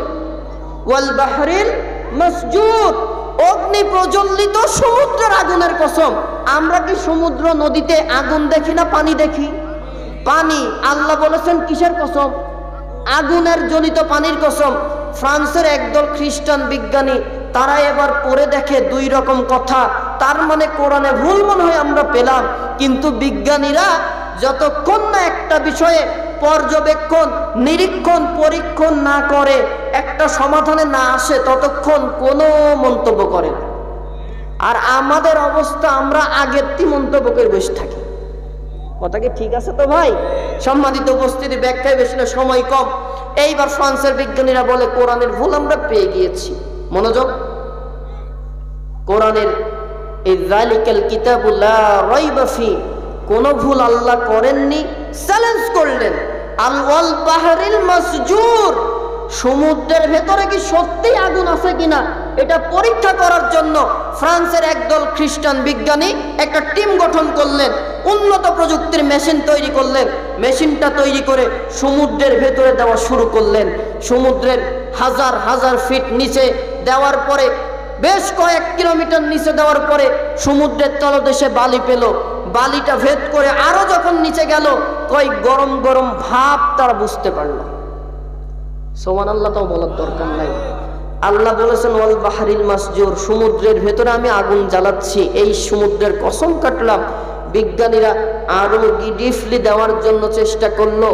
নিচে ওই গরম গরম তাপের নিচে, বালির হাজার হাজার ফিট নিচে মহান রব্বুল আলামিন এতটাই উত্তপ্ত অবস্থা রেখেছে, উন্নত প্রযুক্তির মেশিন ফেটে চৌচির হয়ে গেল। আল্লাহু আকবার। তখন ফ্রান্সের ওই খ্রিস্টান বিজ্ঞানীরা বলল, ও বিশ্বের মুসলমান, আমরা ভেবেছিলাম তোমাদের কোরআনে মিথ্যা আছে। না, আল্লাহ যে 1500 বছর আগে যালিকাল কিতাবু লা রাইবা ফি, কোরআনুল কারীমে কোনো ভুল নাই, চ্যালেঞ্জ করেছেন। আমরা 1500 বছর পরে এসে ফ্রান্সের একদল খ্রিস্টান বিজ্ঞানী আবারও প্রমাণ করলাম তোমাদের কিতাব সত্য কিতাব, ইসলাম সত্য ধর্ম, কোরআনুল কারীম জান্নাতে নেওয়ার সঠিক পথের একমাত্র নির্ভুল কিতাব। অতএব এই কোরআন নিয়ে যারা থাকবে, কোরআন নিয়ে যারা জীবন গঠন করবে, তারাই জান্নাতে যাবে। এজন্যই আল্লাহ রাব্বুল আলামিন বলেন, তাহা মা আনজালনা আলাইকাল কুরআন লিতাশকা, ও নবী, আপনাকে কোরআন দিয়েছি, এই কোরআন আপনাকে কষ্ট ক্লেশ দেবে না, বরং কষ্ট ক্লেশ থেকে বাঁচিয়ে দুনিয়াতে দেবে শান্তি, আল্লাহর সাহায্য এবং পরকালে জান্নাত দেওয়ার জন্য আমি আল্লাহ রাব্বুল আলামিন কোরআন নাজিল করেছি। সুবহানাল্লাহ। ফ্রান্সের একদল খ্রিস্টান বিজ্ঞানী বিশ্বের মুসলমানদের জানিয়ে দিলেন, ও মুসলমানেরা, কোরআনই সত্য কিতাব। আর তারা পড়ে নিলেন, আশহাদু আল্লা ইলাহা ইল্লাল্লাহু ওয়া আশহাদু আন্না মুহাম্মাদান আবদুহু ওয়া রাসূলুহু। সুবহানাল্লাহ। মুসলমান হয়ে গেলেন। আল্লাহর রাসূলের জন্যই হাদিসে বলছেন, আম্মা জান আয়েশা সিদ্দিকা রাদিয়াল্লাহু তাআলা আনহা হাদিসটি বর্ণনা করেছেন। আল্লাহর নবী বিশ্ব নবী বলেন, আল মাহিরু বিল কুরআনি মা'আস সাফরাতিল কিরামিল বারারা, দুনিয়াতে আমার যে উম্মত এই কোরআন শিখবে, ও সাফায়ের মুসলমান, রাসূল কি শিক্ষার কথা বললেন? জোরে বলেন, সবাই বলেন তো, কোন কিতাব? যেই ব্যক্তি কোরআন শিখবে, কোরআনের আমল করবে, কোরআনের আমল মানে এটা কি আমল? কি? কোরআনে যা বলা হয়েছে হালাল সব মেনে নেওয়া লাগবে, যদিও নিজের দল ও মতের বিপক্ষে যায় তাও মানা লাগবে। আর কোরআনে যা হারাম করা হয়েছে সব ঘৃণার সাথে বর্জন করা লাগবে। ঠিক আছে কথা? এটা হলো কোরআনের আমল। আর একটা কাজ করবে, কোরআন দিয়ে ব্যক্তি সমাজ আর রাষ্ট্র জীবন যারা কোরআন দিয়ে প্রতিষ্ঠা করবে, কোরআন শিখবে, কোরআনের আমল করবে, আর কোরআন দিয়ে জীবন সমাজ রাষ্ট্র যারা গঠন করবে, কিয়ামতের দিন অসম্মানিত জায়গা হবে। এই জায়গায় মহান রব্বুল আলামিন দুনিয়াতে যারা কোরআনের কথা বলেছে, কোরআন শিখেছে, কোরআনের আমল করেছে, কোরআনের রাজনীতি করেছে, আল্লাহ তাদেরকে ডাক দিবেন। জিব্রাইল, মিকাইল, ইসরাফিল, মালাকুল মউত, এই চারজন সম্মানিত ফেরেশতার থেকে কোরআনওয়ালাকে আরশের ডান পাশে ডাক দিয়ে সম্মান দিয়ে জান্নাত দিয়ে দিবেন। সুবহানাল্লাহ। অতএব চাপায়ের মুসলমান, এই কোরআন পড়লে, কোরআন শিখলে, কোরআনের আমল করলে আল্লাহ যদি অসম্মানিত জায়গায় প্রসিদ্ধ চারটা ফেরেশতার থেকে সম্মান দেয়, আজ থেকে আমরা কোরআন শিখতে রাজি আছি? জোরে বলেন রাজি আছি? কোরআন শিখতে, কোরআন পড়তে, কোরআনের আমল এবং কোরআন দিয়ে সমাজ রাষ্ট্র গঠন করতে প্রস্তুত কারা কারা? আল্লাহ তাআলাকে দুটি হাত দেখিয়ে দেন। লিল্লাহি তাকবীর। আল্লাহ কবুল করো, জোরে বলেন আমিন।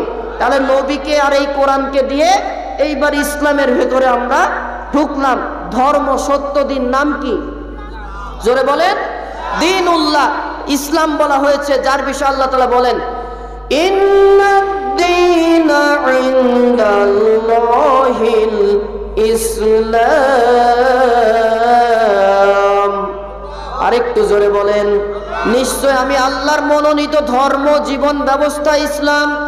ইয়া আইয়ুহাল্লাযীনা আমানু দুখুলু ফিস-সিলমি কাফা।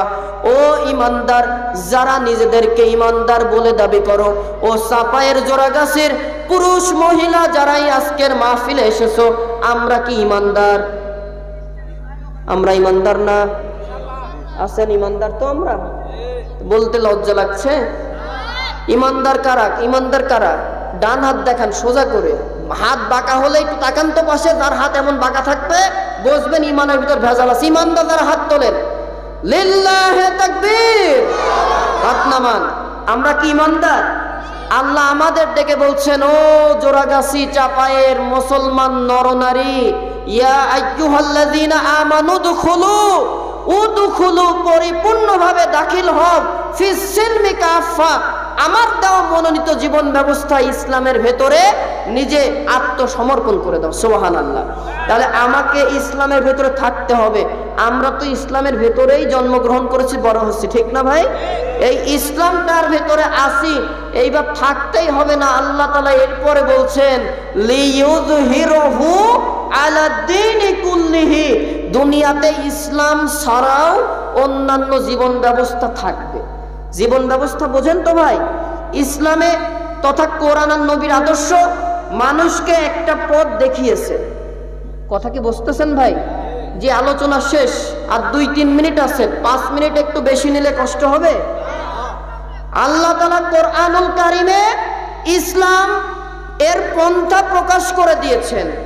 আমার ভালো লাগে না, ইসলাম দিল অর্থ ব্যবস্থা, আমার ভালো লাগলো না, সুদ ভিত্তিক অর্থ ব্যবস্থা আনলাম।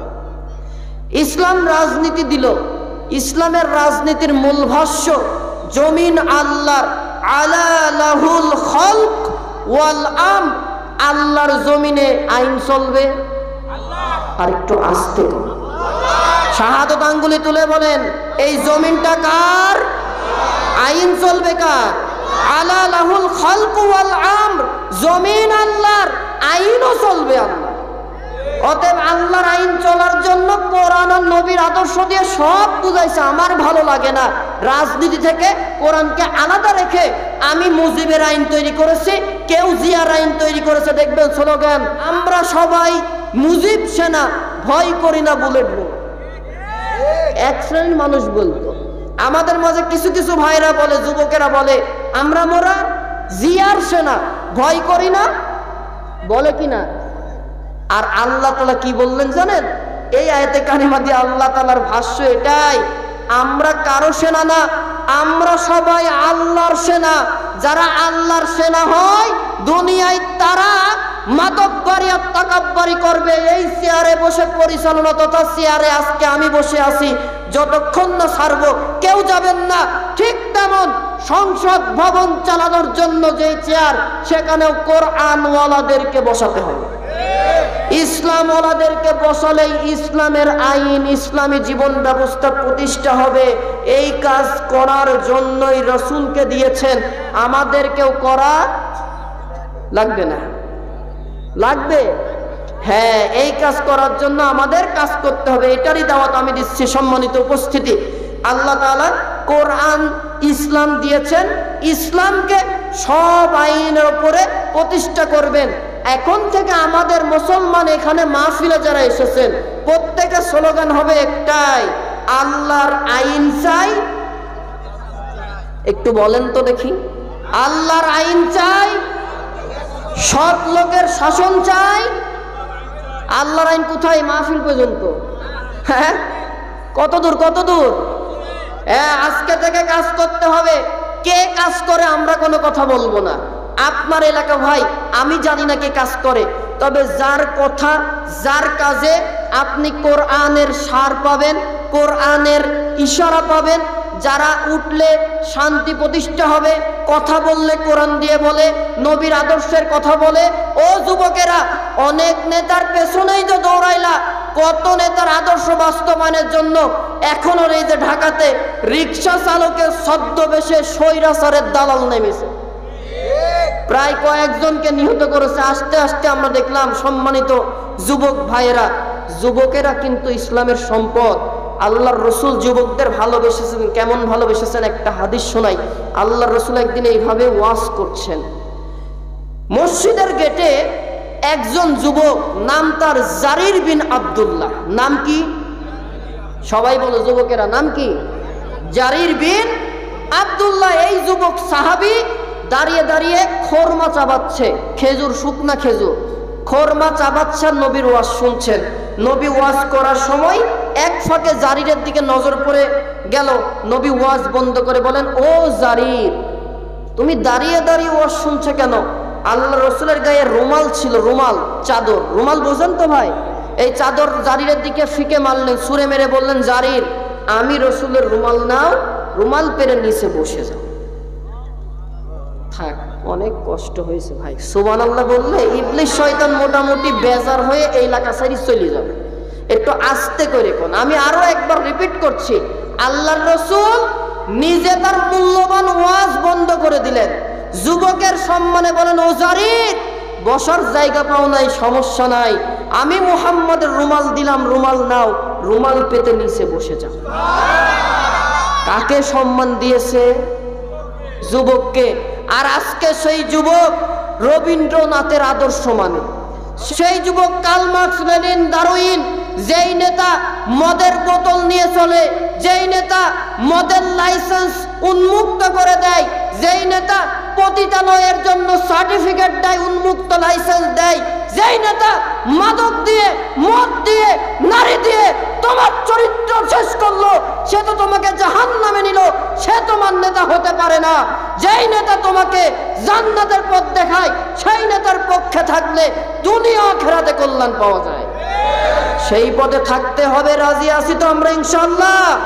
সম্মানিত উপস্থিতি, সেই নেতাকে আপনাদের চিনতে হবে, যারা কোরআন দিয়ে আপনাদের দাওয়াত দেয়, বিপদে আপনাদের পাশে দাঁড়ায়, যারা কোরআনের জন্য আপনি কোরআনের কর্মী হয়েছেন, জেলখানায় আপনি গেছেন, আপনার ফসল মাঠে কালাই কাটার জন্য আরো ভাইদেরকে পাঠায় কালাই কাটাই করে মারাই করে ঘরে তুলে দিয়েছে। এরকম একটা দলের ভাইরা আছে না ভাই? সেই দলের স্লোগান, আল্লাহর জমিনে আল্লাহর আইন চাই, সৎ লোকের শাসন চাই। আজকে থেকে আমরা এতটুকুই করবো, লিইয়ুযহিরাহু আলাদ-দীনি কুল্লিহি, আল্লাহর আদেশ কোরআন দিয়ে, ইসলাম দিয়ে আমরা নিজেরা নিজেদেরকে গর্ব, সমাজ চালাবো। রাজি তো ইনশাল্লাহ? সম্মানিত উপস্থিতি, তাহলে এই কোরআন আর নবীর আদর্শ দিয়ে ইসলামের ভেতরে থেকে ইসলামকে পক্ষে রাখতে গেলে প্রয়োজনে দলকে তালাক দিতে হলে দল তালাক দিতে হবে, ইসলামকে তালাক দেওয়া যাবে না। রাজি তো ইনশাল্লাহ? আল্লাহ যেন কবুল করে, বলেন আমিন। আপনাদের কষ্ট হচ্ছে আমি বুঝতে পেরেছি। আর আলোচনা না, আমি আলোচনা ক্যালকুলেট করে দিয়েছি। 12টা টাইম 12টা 5 পর্যন্ত নিয়েছি, আর চলবে না, কারণ অলরেডি আরেকটা চলছে। আর চাপায়ে এত কম মানুষ, আমি এইটা দিয়ে 4 বার আর চাপাইতে আসছি ভাই। আমার ওয়াজ করার বয়স 6 বছর, তার ভেতরে 4 বছরে আপনাদের চাপাই আসছি। আমার একটা বড় আশা ছিল পৌরসভার মাহফিল অনেক বড় হবে। শিবগঞ্জে যত জায়গায় মাহফিল করেছি এর থেকেও বড় জায়গা, ফুল মানুষ ভর্তি থাকে। আমরা এখানে যারা আছি, মা বোনেরা আছেন, আলোচনার এতটুকু শিক্ষাটা হচ্ছে আপনারা এখন বলবেন, আল্লাহ তাআলা আমার কথা যে আয়াত থেকে বলেছি সেই আয়াতে আল্লাহ 3টা জিনিস দিয়েছে। কি কি বলেন তো? মুহাম্মাদুর রাসূলকে, রসুলকে কি হিসাবে দিয়েছে? শুধু কি রাসূল হিসাবে না, বিশ্ব নেতা হিসেবে পাঠিয়েছে। কি হিসাবে? দেখবেন ওই মক্কায় আবু জাহেল, আবু লাহাব, উতবা, সাইবা, ওয়ালিদ ইবনে মুগিরা, শ্রেষ্ঠ যে 7টা কাফের ছিল, এই কাফেরেরা মুহাম্মদুর রাসূলুল্লাহর এই কোরআনের বিধান আর আল্লাহ যে এক আছে এইটা নিয়ে ওদের পার্থক্য ছিল না। তারা মানত শেষ রসুল, তারা মানত একত্ববাদ আল্লাহ আছে, যদিও তারা লাত আর মানাতের একাধিক দেবদেবীর পূজা করত, তারপরেও তারা বিশ্বাস করত একজন আল্লাহ বলে বা খোদা বলে বা ভগবান বলে একজন আছে, কিন্তু মুহাম্মদ ও আব্দুল্লাহ ছেলে, তোমাকে আমরা নেতা মানতে পারবো না। সমস্যা এক জায়গায় ছিল। আমি কি কথা বোঝাতে পারছি ভাই? জবাব দিবেন। তাহলে আবু জাহেল, আবু লাহাব, উতবা, সাইবা, আব্দুল্লাহ বিন উবাই বিন সুলুল, এদের সমস্যা একটা ছিল, মুহাম্মদ রাসূলুল্লাহকে কি মানেনি। আর আল্লাহ তাআলা বুঝাইছে রাসূলকেই নেতা মানতে হবে যদি তুমি জান্নাত পেতে চাও। জি, একটু আস্তে ঠিক কর। তাহলে রসুলকে যদি নেতা মানেন, আজকে থেকে আপনার নেতা যারা রসুলের আদর্শ নিয়ে চলে তাদেরকে পেছনে থাকতে হবে। অন্য দলের নেতা হয় আমাদের দায়িত্বশীল ভাই হিসাবে পরিচয় দেই আমরা। কথা কি বুঝছেন ভাই? ইসলামী নেতারা নিজেদেরকে নেতা বলে পরিচয় দেয় না, তারা কি বলে?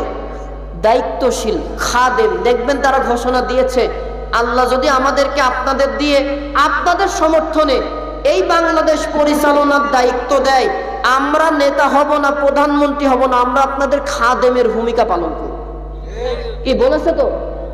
জি, তাহলে তাদেরকে অনুসরণ করে চলতে হবে, রসুলকে অনুসরণ করা হবে। ইয়া আইয়ুহাল্লাযিনা আমানু আতিউল্লাহ ওয়া আতিউর রাসূল ওয়া উলিল আমরি মিনকুম।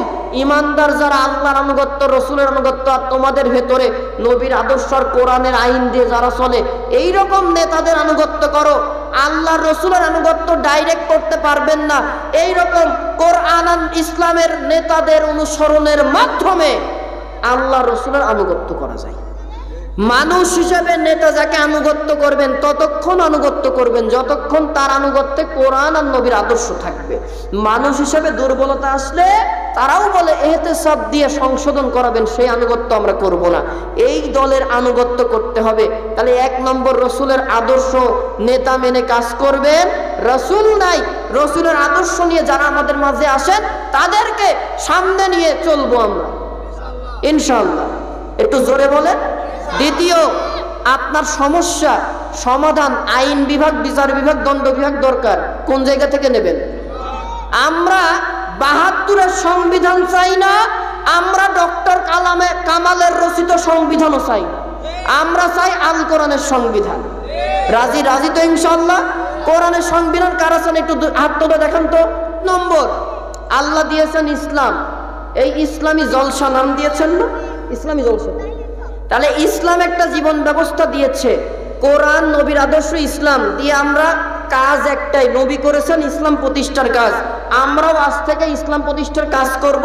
এই কাজে পকেটের টাকা যত দূর পারি দেব ইনশাআল্লাহ। তাহলে আমাদের কাজে মুশরিকরা বাধা দিতে আসবে, আল্লাহ আসমান থেকে সাহায্য নামাবে, প্রয়োজনে তাতানাজ্জালু আলাইহিমুল মালাইকা, আল্লাহ বলে প্রয়োজন বোধে ইকামতে দিনের কর্মীদেরকে ফেরেশতা দিয়ে সাহায্য করো। ওই জামানায় বাইতুল্লাহ আব্রাহার সৈন্যবাহিনীর হাত থেকে কাবা ঘরকে রক্ষার জন্য আল্লাহ তাআলা কি দিয়েছিলেন? তয়রন ফি আবাবিল। এই জামানায় 2024 আবাবিল পাঠিয়েছিল নাবালক যুবক ছাত্র ছাত্রীদেরকে। আর এই জামানার এই মানুষকে আল্লাহ মানুষের অধিকারকে রক্ষা করেছে, আবাবিল পাঠিয়েছেন। ওই জামানায় পাখি দরকার ছিল, তাই আসমান থেকে পাখি দিয়ে এই জামানায় আবাবিল দরকার ছিল। শত শত 18 কোটি জনগণের মধ্য থেকে একদল তরুণ যুবক মুক্তিগামী ছেলে মেয়ে, তাদের 1600 থেকে 2000 মতো প্রাণের শাহাদতের বিনিময়ে 13 সালের মাদ্রাসার ওই এতিম ছাত্রদের রক্তের বিনিময়ে 12 থেকে শুরু করে 24-23 পর্যন্ত শহীদ আল্লামা সাইদি, নিজামী মুজাহিদ, এই সকল ইসলামী আন্দোলনের রক্তের বিনিময়ে এই দেশের শহীদদেরকে চাঙ্গা করে স্বাধীনতা দেওয়া আল্লাহ সেটা দিয়েছেন। অতএব এখনো স্বাধীনতা পূর্ণতা বাস্তবায়ন করেন নাই। কোরআনকে যদি পার্লামেন্টে নিতে পারেন, কোরআনের পার্লামেন্ট কায়েম হলে তাহলে স্বাধীনতা রক্ষা করা সহজ হবে। এই কাজ করতে গেলে কোরআন বিরোধীরা বিপক্ষে যাবে। কথা কন ঠিক কিনা? অতএব চাপায়ের মুসলমান, আজকে থেকে কোরআন দিয়ে আন্দোলন করব, কোরআনের পক্ষে থাকব, ইসলাম প্রতিষ্ঠার আন্দোলন করব, কারো রক্ত চক্ষুকে ভয় করব না।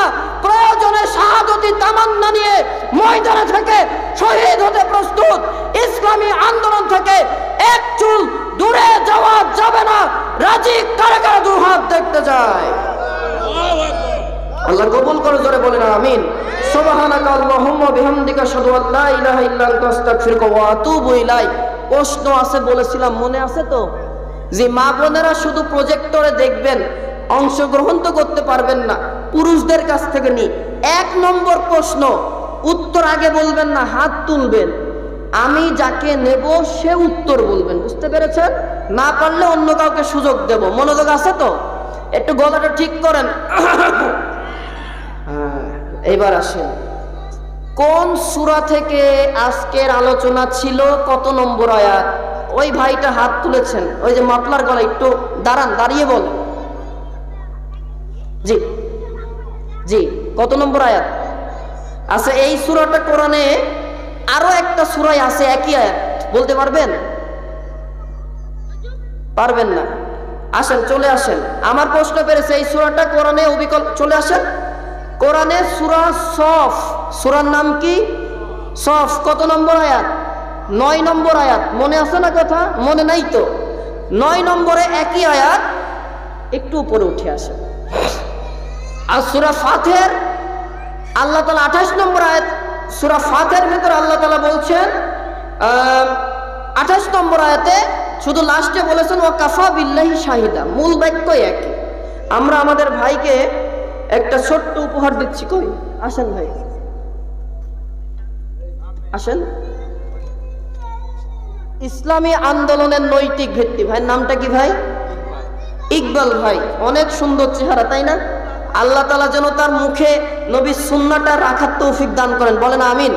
বইটা ভাই নিজে পড়বেন, আর পড়া হলে নিজের বাড়ির মহিলাদের, এরপর বন্ধুদেরকে পড়াবেন ইনশাআল্লাহ। দ্বিতীয় প্রশ্ন, আজকের আলোচনার বিষয় এটা তো ছিল একটা, আপনারা একটা বিষয় বলেন, কি বিষয় আমি কথা বলেছি বলতে পারবেন কি কেউ? মানে আজকে যে বিষয় আলোচনা হলো, এটার একটা বিষয়ের নাম আছে, এই নামটা কেউ কি বলতে পারবেন? দিন ইসলাম কি? মাশাআল্লাহ, চলে আসেন। মুরব্বীর নামটা কি? আব্দুর রাজ্জাক, রাজ্জাকের গোলাম রাজ্জাক। আজকের আলোচ্য বিষয় ইকামতে দিনের গুরুত্ব তথা দিন ইসলাম প্রতিষ্ঠার গুরুত্ব। মুহতারাম ভালোভাবে বলতে পেরেছেন। আমরা মুহতারামের জন্য একটা ছোট্ট উপহার, কোরআন সুন্নাহর আলোকে মুসলমানের ঘর। আলহামদুলিল্লাহ বলেন আরেকটু জোরে। জি আলহামদুলিল্লাহ। এইবার আসুন, একজন বলতে হবে, যুবকরা কিন্তু কেউ আসেনি, একজন আসছেন যুবক, একজন মুরব্বী, এবং আমি একটু ওই 24-এর আন্দোলনে যেই যুবক যুবতী শহীদ হয়েছে এদের ভিতর থেকে কাউকে চাচ্ছি এরকম বয়সের, আল কোরআনের কয়েকটা নাম বলতে হবে, কোরআন বাদে আরো 2-3টা নাম। আপনি একটু এটা নামান তো আগে দেখি। আপনি তো বয়স বেশি, নিয়েছে, আপনাকে নেব পরে। আর এদিকে কে বলতে পারবে? তুমি ভাই, আপনাকে পরবর্তীতে নেই। তোমার নাম কি? হ্যাঁ, কোরআন বাদে আর মিনিমাম 3টা নাম বলবা। কোরআনে একাধিক নাম আছে, আল ফুরকান, আল হুদা, আর শিফা।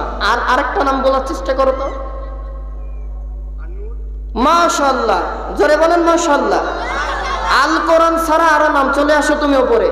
আল কোরআন, আল ফুরকান, আন নূর, আল যিকর, আশ শিফা, আদ দোয়া। কোরআনুল কারীমকে জিকির বলা হয়। উনি বলেছেন, মারহাবা বলেন। আমরা ভাইকে একটা ইসলামী আন্দোলন সাফল্যের শর্তাবলী বইটা উপহার দিচ্ছি। কি নাম তোমার বললাম? জহির মাহমুদ ইহসান। জোরে বলেন আলহামদুলিল্লাহ।